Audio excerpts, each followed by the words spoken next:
नमस्कार, मैं हूं रामजी सोनी और आप देख रहे हैं NB24 न्यूज। खबर भारत के पड़ोसी मित्र राष्ट्र नेपाल से है, जहां नेपाल में इस समय चीन की दखलंदाजी तेजी से बढ़ गई है। चीन के लोग नेपाल में फर्जी नागरिकता लेकर यहां गोल्ड की स्मगलिंग करते हैं। अभी नेपाल की सीबीआई ने एक चीनी नागरिक को गिरफ्तार किया था, जिसके पास से 6 किलो सोना व 50 लाख रुपए की नकदी बरामद की गई थी और साथ ही उसके पास से नेपाल की नागरिकता यानी सिटीजनशिप भी बरामद की गई थी। और अब दूसरी बार फिर सीबीआई ने एक चीनी नागरिक को गिरफ्तार किया है, जिसके पास से नेपाल का नागरिकता, ड्राइविंग लाइसेंस के साथ ही 9mm पिस्टल व 6 राउंड गोलियों की बरामदगी की गई है।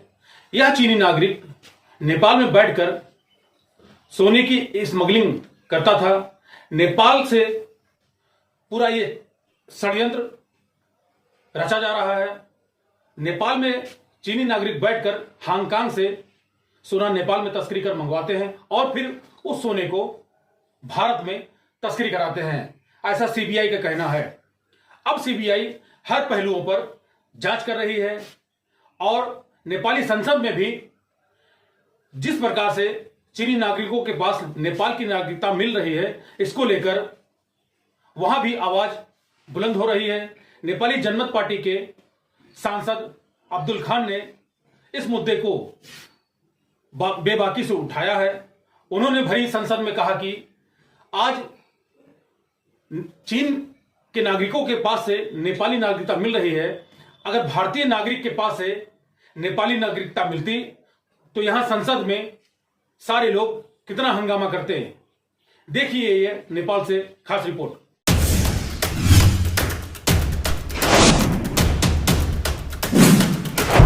चीन नेपाल में अपने एजेंटों को काफी संख्या में भेज रहा है, जो नेपाल की पवित्र धरती पर बैठकर आपराधिक षड्यंत्र को अंजाम दे रहे हैं।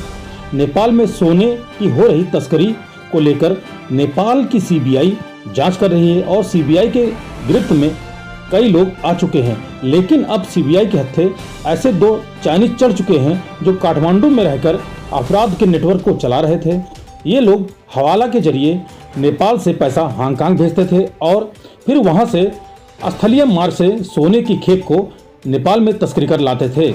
लेकिन सीबीआई ने ऐसे 2 बड़े सातिर चीनियों को गिरफ्तार किया है। सवाल यह उठता है कि फिर पकड़े गए इन चीनियों को नेपाल की सिटीजनशिप यानी नागरिकता कैसे मिली और उसको जारी किसने किया? क्या नेपाल में रिश्वत लेकर अधिकारी चीनियों का नागरिकता जारी कर रहे हैं या फिर ऐसे अधिकारी हैं जो चीन के इशारे पर नेपाल में काम कर रहे हैं? चीनियों के पास से मिले नेपाली पहचान पत्र पर न तो नेपाल के गृह मंत्री अपनी कोई प्रतिक्रिया दे रहे हैं और न ही प्रधानमंत्री प्रचंड। इससे साफ जाहिर होता है कि नेपाल सरकार कहीं न कहीं चीन के दबाव में काम कर रही है। अगर यही नागरिकता नेपाल में किसी भारतीय नागरिक के पास मिलता तो नेपाल की पार्लियामेंट में हंगामा को दौर चल पड़ता। लेकिन इस गंभीर मुद्दे को लेकर नेपाली जनमत पार्टी के वरिष्ठ उपाध्यक्ष व सांसद अब्दुल खान ने भरी संसद में बेबाकी से उठाया है। उन्होंने कहा कि चीन के लोग यहाँ सोने की तस्करी कर रहे हैं और नेपाल की नागरिकता उनके पास मिली है।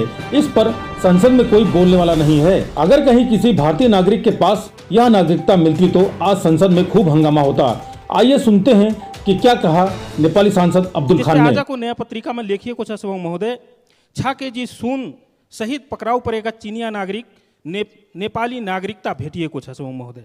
चिनिया नागरिक सेरब ग्यालम्बोसँग मुस्ताङको लोमानथाङ साबिकको गाविसबाट सोनाम गुरुङ नामबाट नागरिकता प्राप्त भएको छ महोदय। यसरी नेपालमा भएका नागरिकहरूलाई अनागरिक बनाउने, विभिन्न किसिमका व्यवधानहरू खडा गर्ने, अनेकौं झन्झटिला प्रक्रियाहरू दिने, तर यहाँ विदेशी नागरिकले यसरी नेपालको नागरिकता लिएर यहाँ सुन जस्तो तस्करी गरिरहेको छ। यसमा सम्बन्धित निकायको ध्यान जाओस् र यदि यो ठाउँमा चिनिया नागरिकको ठाउँमा आज भारतीय नागरिक भइदिएको भए सायद ठुलै हंगामा हुन्थ्यो होला महोदय। त्यसकारण यस्ता यावत समस्याहरू समाधान गरियोस् भन्ने माग गर्दछु। धन्यवाद।